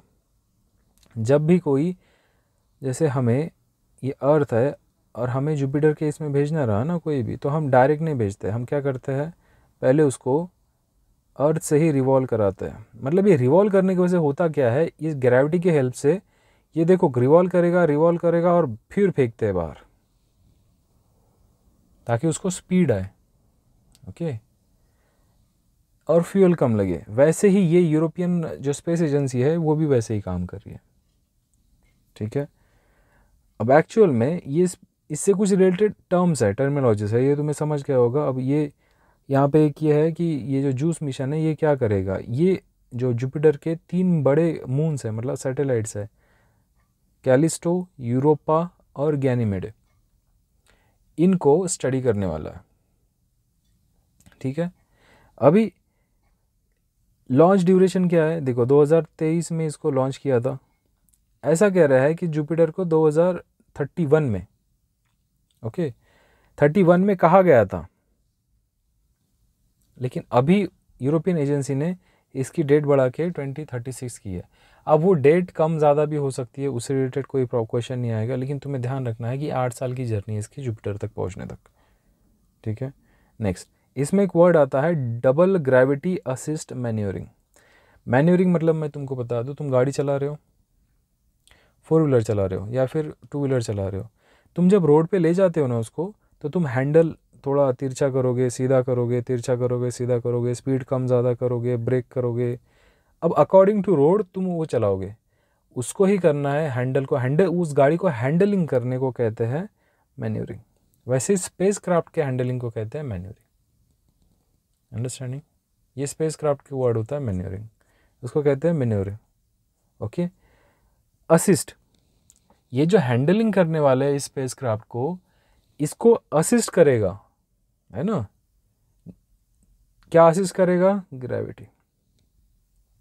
और यहाँ पे वर्ड है डबल, ये देखो यहाँ पे फिर से अर्थ के आजू बाजू घूम रहा है, उसकी ग्रेविटी का हेल्प ले रहा है बाहर जाने के लिए। वीनस में गया, वापस आया अर्थ के इसमें, देखो अब जब अर्थ के पास आएगा, ये समझो ये अर्थ है, ये इसका मून है, जब अर्थ के पास आएगा तो हो सकता है वो मून की ग्रेविटी से भी हेल्प ले थोड़ा सा स्पीड बढ़ाने के लिए, और अर्थ की ग्रेविटी से भी ले और फिर वापस जाए। अब इसने 2 बॉडीज़ की हेल्प ली, एक मून की हेल्प ली स्पीड बढ़ाने के लिए और एक अर्थ की हेल्प ली और फिर गया, ओके। अब ग्रेविटी मैन्योरिंग मतलब एक अगर बॉडी से ले रहे हो तो उसको कहते हैं ग्रेविटी मैन्योरिंग। अगर 2 सिलेस्टियल बॉडी से अगर तुम हेल्प ले रहे हो उसको कहते हैं double manuring, gravity manuring, okay. यही कह रहा है डबल मैन्योरिंग का मतलब, ठीक है। Zeus will use moon's gravity to set the correct path toward the earth and then it will use earth gravity to slow down, ठीक है। अभी इससे रिलेटेड कुछ टर्म है वो देख लो। ग्रेविटी असिस्टेंस, जब स्पेसक्राफ्ट किसी सिंगल प्लैनेट या मून से हेल्प ले उसके हैंडलिंग के लिए तो उसको कहेंगे ग्रेविटी असिस्ट मैन्योरिंग। अगर 2 इससे हेल्प ले, जैसे अर्थ और मून से या वीनस से, है ना, तो उसको कहेंगे डबल ग्रेविटी असिस्ट मैन्योरिंग, ठीक है। एग्जाम्पल देखो, spacecraft passing close to Jupiter to gain speed and head toward Saturn. Jupiter से हेल्प लिया और सैटर्न की तरफ भागा। यहाँ पे उसने देखो विनस से स्पीड लिया, फिर असिस्ट करने के लिए अर्थ से स्पीड लिया और फिर मार्स की तरफ भागा। एग्जाम्पल समझ रहा है, ये बात है। यहाँ पे देखो 2 डिफरेंट सिलेस्टियल बॉडीज है, यहाँ पे सिंगल प्लैनेट है, ये एक चीज़ है। ओके, आई होप ये कॉन्सेप्ट समझा तुमको। नेक्स्ट चीज़ मैं बता दूँ, vaccine derived polio case in Meghalaya. Actually ये चीज़ हुआ क्या है इससे, अंडरस्टैंड दिस न्यूज़ नाउ। देखो क्या कह रहे हैं, अभी मेघालय में केस आया है कि जिसमें एक जो पोलियो हमने बहुत सालों पहले, जो मतलब 2014 में हमने पोलियो फ्री कर दिया था, WHO ने पोलियो फ्री कर दिया था पूरा वर्ल्ड। अभी कह रहे हैं कि मेघालय में एक पोलियो का केस सामने आया है। अब एक्चुअली ये पोलियो का केस है क्या, तुम्हें वो पता करना है। उसको ही एक टर्मिनोलॉजी है, vaccine derived polio case in Meghalaya. Vaccine derived word को समझो, पोलियो है लेकिन वो कैसा पोलियो है, वैक्सीन डिराइव्ड। ये पोलियो आ रहा है, जैसे कोरोना था। कोरोना एक वायरस था स्टार्टिंग में, ठीक है। वो वायरस बॉडी में आता था हमारे lungs through, oxygen through, respiration through, वो हमें इन्फेक्ट करता था। और ऑक्सीजन जो हम लेते थे, हमें लंग्स में ऑक्सीजन नहीं आता था, फिर उससे मर जाते थे लोग, खांसी आती थी वगैरह। पोलियो में ना सर दर्द होता है, डायरिया, मतलब डायरिया जैसी कंडीशन हो जाती है, हेडेक होता है, रैशेस हो जाती है स्किन पे, ये सब चीज़ें होती थी। अब ये पहले पोलियो आया, हमने उस पर वैक्सीन निकाली, जैसे कोरोना पे निकाली थी। वही वैक्सीन सबको हमने इम्यूनाइज कर दिया। अभी ऐसा नहीं कि कोरोना नहीं है, कोरोना है, लेकिन हम उससे इम्यूनाइज हो चुके हैं। हमारे बॉडी को पता है कि कोरोना के वायरस से कैसे लड़ना है। ऐसे इमेंस लेवल ऑफ वायरसेस है, हमने पोलियो लिया है तो वो हमको नहीं होगा। लेकिन जो हम छोटे छोटे बच्चों को पोलियो वगैरह डोज देते हैं, तुमको पता होगा, वो डोज हमने दिया, लेकिन प्रॉब्लम क्या हुआ, वो वैक्सीन थोड़ी, हम करते क्या है, देखो हम सबसे पहले जब भी वैक्सीन देते हैं ना, हम ओरल पोलियो वायरस देते हैं, पोलियो वैक्सीन देते हैं, सॉरी, बच्चों को, है ना, ताकि, और ये वैक्सीन में होता क्या है एक्चुअली, एक वायरस होता है, उस वायरस को ही हम वीकन कर देते हैं और एक सीरम में डालते हैं। ये सीरम हम हमारे बॉडी में डालते हैं। अब ये जो वीकन है, मतलब जो पहले से कमज़ोर वायरस है, वो जैसे हमारे बॉडी के अंदर आता है, हमारी जो इम्यूनिटी होती है वो इस पे अटैक करती है, वायरस पे, और लड़ना जान जाती है, और एंटीबॉडीज़ पहले से ही प्रिपेयर करना जान जाती है कि इसके ये जो वायरस है, इसको लड़ने के लिए कौन सी एंटीबॉडी चाहिए, ठीक है। अभी ये ओरल पोलियो वैक्सीन हमने दी बच्चे को, इस बच्चे ने, ताकि इसकी इम्यूनिटी बढ़ जाए, है ना। लेकिन वैक्सीनेशन के बाद क्या हुआ, ये जो वीक वायरस था, ये वीक वायरस वो बच्चे के बॉडी से एक्सक्रीट किया गया, मतलब फीसेस थ्रू, है ना। जब वो एक्सक्रीट किया गया तो वो एनवायरनमेंट में फैल गया, एक्सक्रीशन थ्रू, है ना, वो फीसेस थ्रू, वो जो स्टूल्स होते हैं उसके थ्रू वो फैल गया एनवायरनमेंट में। अब वो जो वायरस फैला, है ना, जिसको हमने पोलियो वायरस दिया था, वो एक्सक्रीशन थ्रू, उस बच्चे के एक्सक्रीशन थ्रू बाहर फैला। फिर जिसको वैक्सीन नहीं दी गई थी, या फिर जो अंडर इम्यूनाइज था, जिसको वैक्सीन नहीं दी थी जिस बच्चों को, वो बच्चे में वो वायरस जाके फिर से स्ट्रांग बन गया अंडर इम्यूनाइज पॉपुलेशन में। ऐसे पॉपुलेशन में, जो ऐसा पॉपुलेशन मतलब कौन सा पॉपुलेशन, छोटे छोटे चिल्ड्रंस, ये पहले से इम्यूनाइज नहीं होते ज़्यादा करके, हम हैं, बच्चे नहीं होते, वो दूसरे बच्चे में गया और वहाँ पे स्ट्रांग बना। और यही देखो, एक्सक्रीशन थ्रू ये वैक्सीन, जो वायरस था, ये सर्कुलेट होता रहा।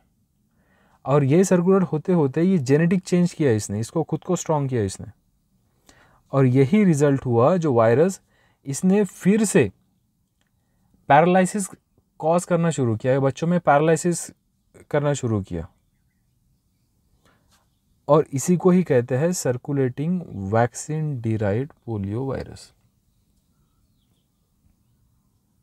अंडरस्टैंड? तो WHO ने कहा है कि 2000 से अराउंड 2000 से अराउंड 10 बिलियन डोसेस दिए गए हैं, ओके, और 760 केसेस अराउंड जो वैक्सीन डिराइव्ड पोलियो वायरस है उसके रिपोर्ट हुए हैं, और ये रेयर केस है कह रहा है, और ये केस हमारे मेघालय में आया है। एक बच्चे को हमने, वो बच्चा उसने वैक्सीन ली नहीं होगी, और वो जो सर्कुलेट हो रहा था पोलियो वायरस वो उसके बॉडी ने अटैक कर लिया उसके बॉडी पे, और उसको वो पोलियो हुआ है। तो आई होप तुमको समझा होगा कि actually polio vaccine derived polio virus क्या होता है। ठीक है, इसके रिस्क क्या है? रिस्क एक ही है कि जो लो इम्यूनाइज पॉपुलेशन है उसको हमें इम्यूनाइज करना पड़ेगा, ठीक है, और उनको थोड़ा, अभी एमपॉक्स भी आया है, और ये देखो हम वायरसेस को रोक नहीं सकेंगे, ना ही कभी रोक पाए हैं। एक ही होता है कि हमको खुद को ही उसके एडॉप्ट होना पड़ता है, इम्यूनाइज हो जाना पड़ता है।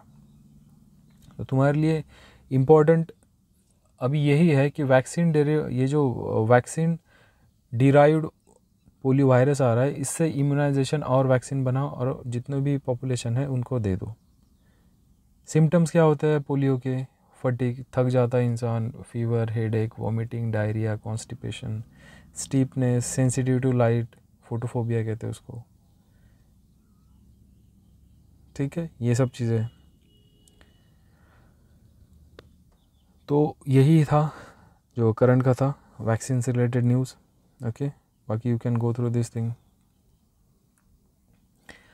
तीस्ता रिवर, मैंने ये न्यूज़ इसीलिए उठाई है क्योंकि तुम देखोगे कि हाइड्रो इलेक्ट्रिक पावर सिक्किम में, वायनाड में कोलैप्स हुए हैं ड्यू टू लैंडस्लाइड्स, ओके। वो तो हमने पिछले सेशन में कवर कर लिया था, लेकिन तीस्ता रिवर को कवर नहीं किया था, क्योंकि इसी, देखो ये सिक्किम से रिलेटेड ना, यहाँ से ये तीस्ता रिवर है, ये तीस्ता यहाँ से निकलती है सिक्किम से, और इधर आके ब्रह्मपुत्रा में मिल जाती है, ओके, सॉरी जमुना में मिल जाती है, ठीक है। ये जमुना रिवर है, ये ब्रह्मपुत्रा यहाँ से आ रही है। हमें लोकेशन पता करना है एक्चुअली क्या है। तो लोकेशन जो ओरिजिनेट होती है तीस्ता रिवर, वो ओरिजिनेट कहाँ से होती है? वो ओरिजिनेट होती है सिक्किम से, यहाँ से होती है ओरिजिनेट। अब यहाँ पे ग्लेशियर है, वो ग्लेशियर का नाम हम नीचे पढ़ेंगे ही। तुमको मैं पहले मैपिंग बता दूँ, ये है सिक्किम, है ना, ये है सिक्किम, यहाँ से है तीस्ता रिवर का ओरिजिन, यहाँ पे ग्लेशियर है। यहाँ पे है वेस्ट बंगाल का दार्जिलिंग, दार्जिलिंग की टी सुनी होगी तुमने, दार्जिलिंग, ओके। ये तीस्ता आगे जाके यहाँ पे एक जमुना है, रिवर है, वो जमुना में जाके, मतलब तीस्ता ट्रिब्यूटरी है जमुना की, ओके। यहाँ से पद्मा बन जाती है, और यहाँ से ये मेघालय थ्रू यहाँ पे बे ऑफ बंगाल में चली जाती है, ठीक है। अभी इससे रिलेटेड डेटा देखते हैं। देखो जमुना की ट्रिब्यूटरी है, मैंने बताया तुमको, ये जमुना की ट्रिब्यूटरी है, जो ब्रह्मपुत्रा की ट्रिब्यूटरी है, ठीक है। जमुना मतलब ही बांग्लादेश में जाके उसको जमुना कहते हैं, एक्चुअली वो ब्रह्मपुत्रा ही है, ठीक है। बस इतना ध्यान रखना। यहाँ से देखो, यहाँ से इसको कहते हैं, जो तिब्बत में है उसको सांगपो कहते हैं। जैसे ही इंडिया में एंटर की उसको ब्रह्मपुत्रा कहते हैं। ब्रह्मपुत्रा जैसे ही बांग्लादेश में गई उसको जमुना कहते हैं, ठीक है। ट्रिब्यूटरी ऑफ जमुना इंडिया और बांग्लादेश में फ़्लो करती है, देखा हमने, सिक्किम, वेस्ट बंगाल, और यहाँ से यहाँ पे बांग्लादेश में। इसका ओरिजिन कहाँ पे है? चोम्बोचू फ्रॉम ग्लेशियर लेक खांगचुंग, ओके। ये है यहाँ पे, मैंने दिखाया तुमको, यहाँ पे है ये, ठीक है। तो ध्यान रखना, भूटान इसके ईस्ट साइड में है, नेपाल इसके वेस्ट साइड में है। Okay, next. Then glacier, Teesta का जो ग्लेशियर है वो कहाँ, क्या नाम बोला मैंने, ये लामू, ठीक है। ओरिजिनेट कहाँ से करती है, चोम्बोचू से। ये लेक है, ग्लेशियर लेक है, और ग्लेशियर का नाम है लामू, ठीक है। बस इतना ही ध्यान रखना था हमको, इसलिए मैंने ये न्यूज़ में लिया।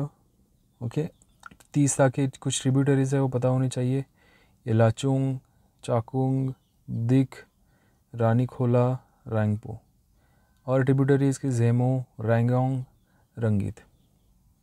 Okay, hydro electric power plants, अभी सिक्किम में और केरला में जो लैंडस्लाइड्स वगैरह हुए हैं उसकी वजह से दोनों के यहाँ पे hydro electric plants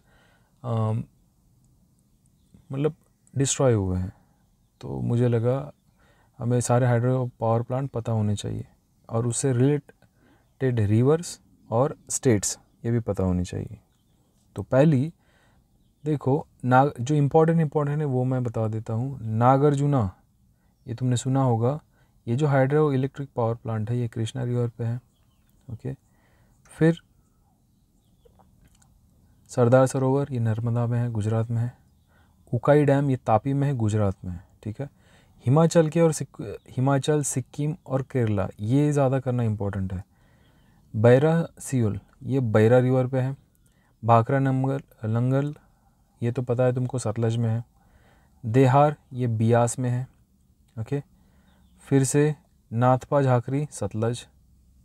Jammu Kashmir में दो ही है, वो ध्यान रखना पड़ेगा तुमको, जम्मू कश्मीर के सलाल, चेनाब, और उरी जो है वो झेलम में है। ये ध्यान रखना कि उरी कहाँ पे है, उरी झेलम में है और सलाल चेनाब में है, ठीक है। सुबर्ण रेखा, ये इस रिवर पे है, सुबर्ण रेखा पे, ये पता है तुमको। देन इदुकी, ये इदुकी इम्पॉर्टेंट है, ये न्यूज़ में था, पेरियार रिवर पे, ये केरला में है, ठीक है। देन इंदिरा सागर, ये नर्मदा पे है, एमपी में है, ठीक है। देन जायकवाड़ी डैम, ये गोदावरी में, Maharashtra. Then comes important Loktak, ये लेमतक रिवर में है, मणिपुर में। हीराकुंड इम्पोर्टेंट है, ये महानदी पे है, उड़ीसा में है। देन रंगीत, हमने देखा ना अभी, रंगीत रिवर जो किसकी ट्रिब्यूटरी है, ब्रह्मपुत्र की, तीस्ता की। हमने देखा ना लेफ्ट बैंक और राइट बैंक, नहीं समझ रहा है, देखो लेफ्ट बैंक और राइट बैंक, देखो रंगीत दिखा के कहीं पे, ये रंगीत river, right bank tributary of Teesta, इसीलिए मैपिंग करनी चाहिए। नेक्स्ट, तीस्ता, ये तीस्ता रिवर पे सिक्किम में है, ये पता है। देन हाँ, ये कुछ लोकेशंस है, दुल्हास्ती, उरी, तेहरी, यह है हिमाचल प्रदेश में, सॉरी ये यूके में है। तेहरी डैम जो है, ये तेहरी जो डैम है उत्तराखंड में है शायद, हाँ ये उत्तराखंड ही है, उत्तराखंड है ये, ठीक है। जब भी ऐसा मैप दिखे उसको फील करने में शुरू हो जाओ। जैसे ये कौन है, JNK, JNK है, नहीं ये लद्दाख है, ये JNK, ये हिमाचल,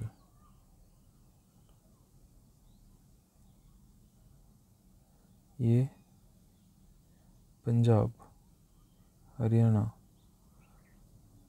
ये गुजरात या राजस्थान, ये राजस्थान, ओके, यहाँ पे गुजरात। ये सब पता होना चाहिए तुमको, प्रैक्टिस करते रहो इसकी। नेक्स्ट थिंग, और ये है आखिरी में हाईलाइट की, आदित्य L1, ये किससे रिलेटेड था, आदित्य L1 ये था सोलर पॉइंट से, ठीक, कहाँ पे गया, सोलर वेव्स को लर्न करने के लिए, सोलर वेव्स को स्टडी करने के लिए भेजा था इसको, कहाँ पे है ये, सोलर साइंस, ठीक है, मिशन इसके लिए है ये।